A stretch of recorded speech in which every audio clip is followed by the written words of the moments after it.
সবাইকে স্বাগত। রোববার মানে হরেক রকম রান্নার পালা।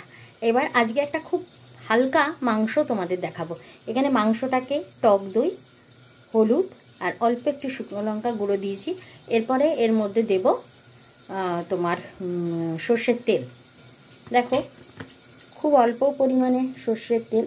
আমাদের যে তেল খাওয়া খুব মানে একদম ডাক্তার রেস্ট্রিক্টেড করে দিয়েছে, খুব অল্প পরিমাণে সর্ষের তেল দিয়ে আমি মাংসটাকে ভালো করে মাখিয়ে রাখবো। তোমরা ধনে গুঁড়ো জিরে দিতেও পারো, আমি দেবো কিন্তু খুব সামান্য দেব, খুব সামান্য। দেখো এই চামচের 1 চামচ জিরের গুঁড়ো দিয়েছি, ঠিক এই চামচের 1 চামচ আমি ধনের গুঁড়ো দেবো, দিয়ে এবার মাংসটাকে মাখিয়ে রেখে দেবো। চিকেন খেতেও হবে, আবার সেটাকে হালকাভাবেও রান্না করতে হবে। এই দেখো এই 1 চামচ ধনে দিয়ে এবার মাংসটাকে মাখিয়ে রেখে দেবো। মাংসটাকে আগে আমি ভালো করে মাখিয়ে নিই তোমাদের সামনে। মাংসটাকে খুব ভালো করে মাখাতে হবে। আমি হলুদের পরিমাণ একটু কম দিয়েছি। এইবার দইটা মাখানো হয়ে গেলে তারপর হলুদটা আবার বেশি করে দিতে হবে, কেন নাকি দই থাকে তো সাদা সাদা, হলুদটা বোঝা যায় না। এবার আরেকটু বেশি হলুদ আমি এটার মধ্যে দেব রঙটা আনার জন্য।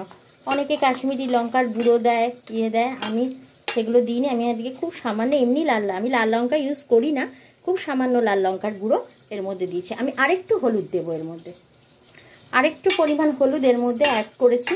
অ্যাড করে আমি মাংসটাকে মাখিয়ে এবার রেখে দেবো। তারপর আবার মাংস কষানোর আগে তোমাদের সাথে আমার দেখা হচ্ছে।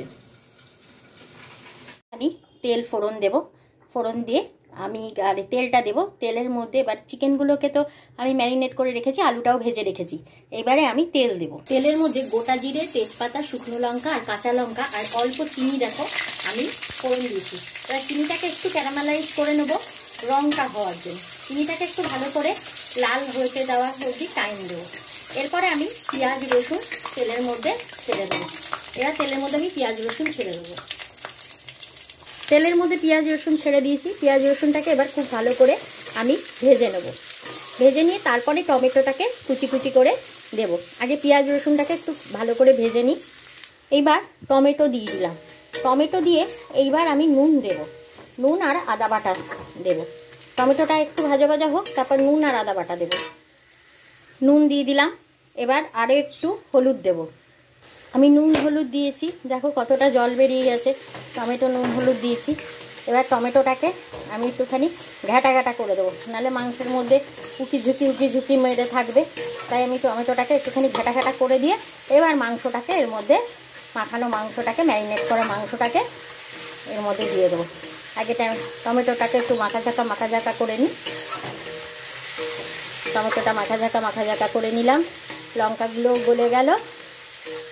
ও আর একটা জিনিস, এর মধ্যে আদা বাটাটা এখনও দেওয়া হয়নি, দাঁড়াও আগে আদা বাটাটা দিয়ে নিই। দেখো এর মধ্যে আমি আদার রসটা চিপে দেবো। আমি সবসময় আদার রস দিই, আদার ওই খোসলাটা দিই না, আদার রস দিই। আদার রসটা চিপে দেবো। দেখো চিকেনটা তো ম্যারিনেট করাই আছে, এবার চিকেনটা এর মধ্যে দিয়ে দেবো। আর আলুগুলোও আমি ভেজে রেখেছি। চিকেনটাকে আমি এবারে খুব ভালো করে কষাতে থাকবো। দেখো মাংসটা খুব ভালো করে মাখা হয়ে গেছে। এবার আমি কমিয়ে দিয়ে ঢাকা চাপা দিয়ে দেবো। এবার এটা থেকে জল বেরোতে দেবো। আমি ঢাকা চাপা দিয়ে দেবো। দেখো আমার মাংসটা একদম কষে গেছে। এবার আমি জল দিয়ে ঢাকা চাপা দিয়ে মাংসটা সেদ্ধ হতে দেব। মাংসটার মধ্যে জল দিয়ে দিয়েছি। আমি যেহেতু হালকা রান্না একটু পাতলা ঝোল রাখবো, তাই একটু জল বেশি দিয়েছি। এবার এই জলটাকে আমি ফুটিয়ে নেব। চিকেনের ডবগা ঝোলটা আমি বানিয়েই ফেলেছি, কিন্তু এই ঝোলটা খেতে ভীষণ সুন্দর স্বাদ হয়। তো আমি যেভাবে বানালাম তোমরা সবাই বানিয়ে ফেলো।